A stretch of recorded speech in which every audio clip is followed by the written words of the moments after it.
श्रीनगर के नौगाम इलाके में स्थित एक पुलिस स्टेशन में शनिवार सुबह 15 नवंबर को भीषण धमाका हुआ है, जिसमें कम से कम 9 लोगों की मौत हो गई और 29 से अधिक घायल हुए हैं। पुलिस महानिदेशक डीजीपी ने बताया कि धमाका पुलिस स्टेशन के अंदर रखे विस्फोटक पदार्थ एक्सप्लोसिव मटेरियल में हुआ। इस घटना की गंभीरता का अंदाजा इस बात से लगाया जा सकता है कि बॉडी पार्ट्स 300 फीट दूर तक पाए गए हैं। शुरुआती जांच में इसे ह्यूमन एरर बताया जा रहा है, लेकिन गृह मंत्रालय ने मामले की गंभीरता को देखते हुए टेरर एंगल की भी गहन जांच के आदेश दिए हैं। दिल्ली ब्लास्ट मामले से जुड़े डॉक्टर शाहीन के पासपोर्ट बनवाने की कोशिश और पुलिस द्वारा पकड़े जाने की खबर के बीच इस घटना ने सुरक्षा एजेंसियों की चिंता बढ़ा दी है।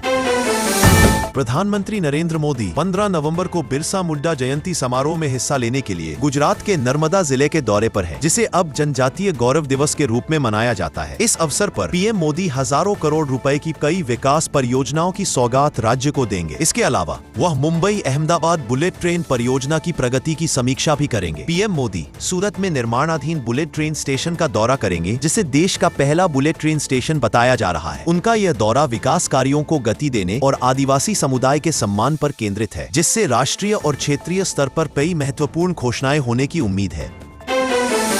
बिहार विधानसभा चुनाव 2025 में राष्ट्रीय जनतांत्रिक गठबंधन एनडीए ने प्रचंड जीत हासिल की है। भारतीय जनता पार्टी 89 सीटों के साथ गठबंधन में सबसे बड़ी पार्टी बनकर उभरी है। चुनाव परिणाम आने के बाद अब सरकार बनाने की कवायद तेज हो गई है और मुख्यमंत्री पद के लिए मंथन शुरू हो गया है। प्रधानमंत्री नरेंद्र मोदी ने बिहार एनडीए के नेताओं को जीत की बधाई दी है और इसे विकास की राजनीति के लिए जंदेश बताया है। दूसरी ओर राष्ट्रीय जनता दल आज हार की समीक्षा के लिए बैठक करेगी। इस बीच भाजपा ने पूर्व केंद्रीय मंत्री आर.के. सिंह को पार्टी विरोधी गतिविधियों के कारण 6 साल के लिए निलंबित कर दिया है, जो पार्टी के अंदरूनी मामलों में एक बड़ी खबर है।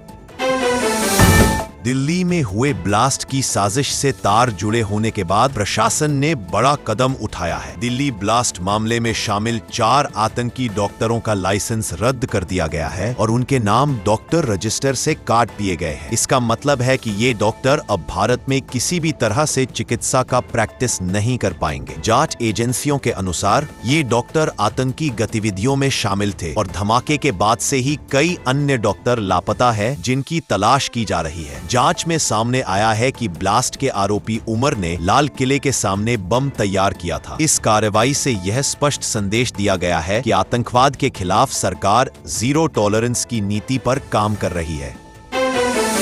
डीप सी साइंस को बढ़ावा देने के लिए भारत ने एक महत्वाकांक्षी योजना की घोषणा की है। भारत 6000 मीटर की गहराई पर विश्व की सबसे गहरी अंडर वाटर लैब का निर्माण करने जा रहा है, जो कि एक वैश्विक उपलब्धि होगी। यह लैब समुद्री जीवन, भूविज्ञान और गहरे समुद्र के संसाधनों के अध्ययन में महत्वपूर्ण योगदान देगी। इस बीच रक्षा अनुसंधान एवं विकास संगठन ने man portable autonomous under water vehicles विकसित किए हैं, जिससे भारत की पनडुब्बी रोधी और समुद्री निगरानी क्षमता मजबूत होगी। ये दोनों पहले समुद्र विज्ञान और रक्षा क्षमताओं में भारत की बढ़ती शक्ति को दर्शाती है, जिससे यह क्षेत्र में एक महत्वपूर्ण खिलाड़ी बन गया है।